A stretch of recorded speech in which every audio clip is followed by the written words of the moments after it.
Hello, my friends. Today is July the 24th, and this is a psychic reading for you if this is your birth date. This is a 4-card pull to cover the year to follow. I'm a psychic reader and a healer. Been doing it for 40 years. Check out my credits. I do a lot of internet readings. Personally. This is 4 cards to cover the year to follow: a lens card, an action card, a challenge card, and an outcome or synopsis card. The lens card is the offering. This is about the value of what you have to offer, or the value of what someone else has to offer. Is there a respect of value? Is there an overlooking of value? And does that create animosities and incomplete and insincere exchanges? So the offering is all about, I think, how one approaches valueful information and events that don't really have a monetary part to them, but they need some kind of soul exchange, some kind of sacred exchange that says, I value what is happening here, and I offer this up in exchange. Now, maybe this is an offering to the universe to say, I'm willing to quit this, I'm willing to give this to you, I'm willing to give this up in order for something else to happen, for my evolution, for my healing, for my journey. Maybe this is someone else, and I'm willing to give this up to you in order for my load to be lightened, in order for me to be free, in order for you to benefit from what this gift has.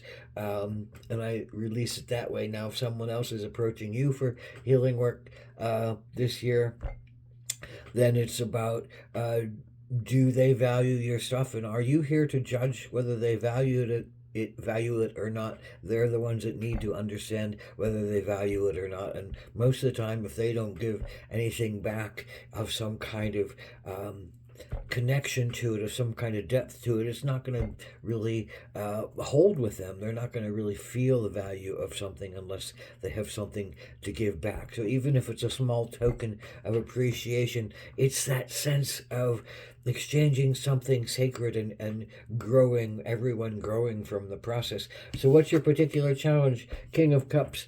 You've come to a place where you've been giving.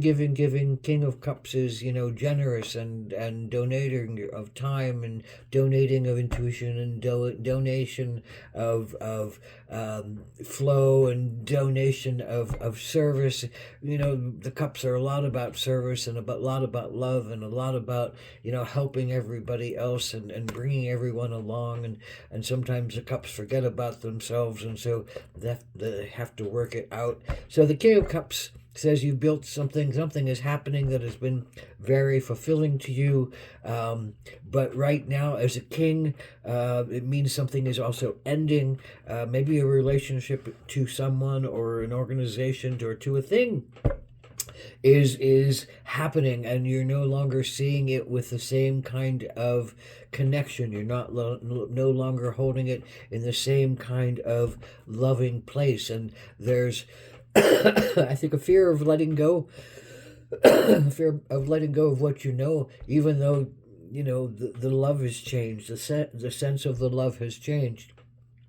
And now the sense of the intuition or the connection has changed. The sense of the flow between you and something has changed, but you don't know what to do, and you don't even know if you want to let go of it, or that person.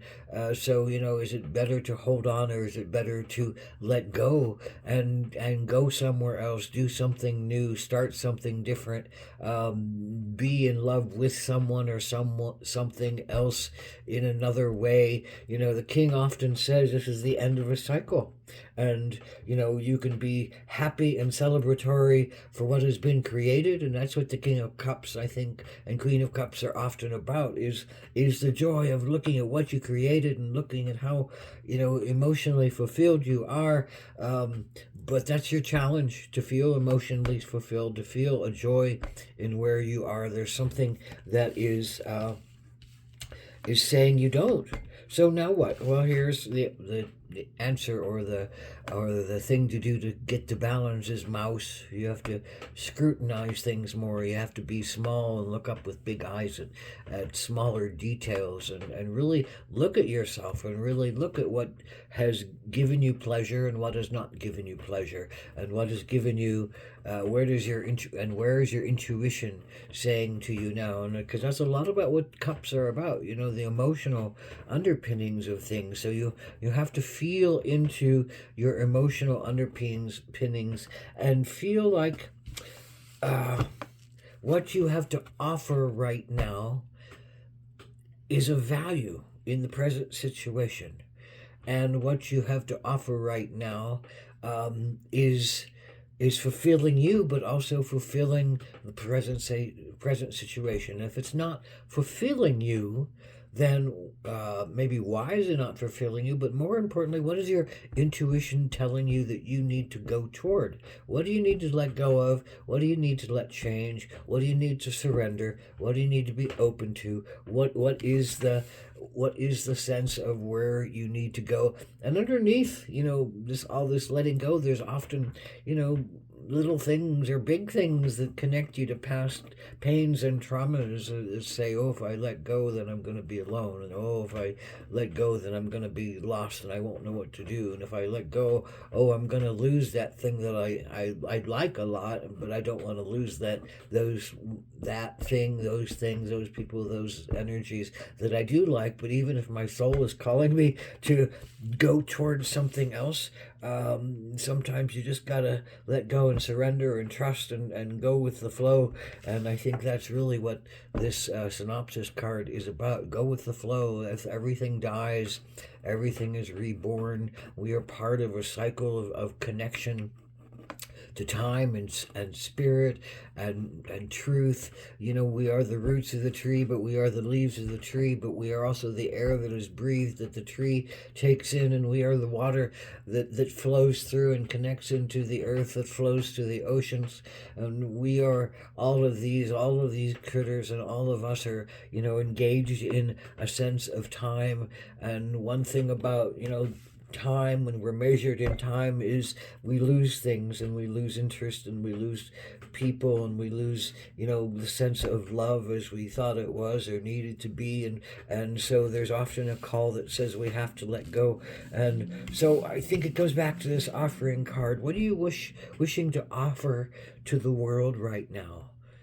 What are you wishing to offer to the world right now? And what are you hoping the world will offer back to you? And what are you willing to sacrifice, to make sacred? To give something up with purpose and sacrifice something is to open yourself to a sense of grace, open yourself up to a sense of connection, open yourself up to a sense of synchronicity and mythic time. It's in the sacrifice, it's in the offering of something of value to the earth, or to the God, or to goddess, all that is, or to others, or to organizations, to offer service. All these things speak of your soul and your willingness to surrender and keep going and keep healing and keep finding your path, and letting these things die, because in the end, it's only just your body and your consciousness left, and your body's going to give out, and your consciousness will go on. And you're not going to hold the gemstones, you're not going to hold the jobs, you're not going to be able to hold the people, you're not going to be able to have a lot of what you experience in this physical realm. But the trade-off is a sense of bliss, a sense of bliss. So, trust in that sense of bliss. What would you do to have bliss? What would you do to have such, vibrant, wonderful, electric, soul-feeding bliss, that everything felt perfect, that everything felt, just alive and open to all possibilities? And I think that's where we're all trying to go. So what would do that for you right now, this year? What can you let go of as a sacred sense, so you can open up to more of your truth and more of your direction and more of the consciousness that you in particular need to bring to your world, to your life, to your humanitarian evolution? Oh, Blessed be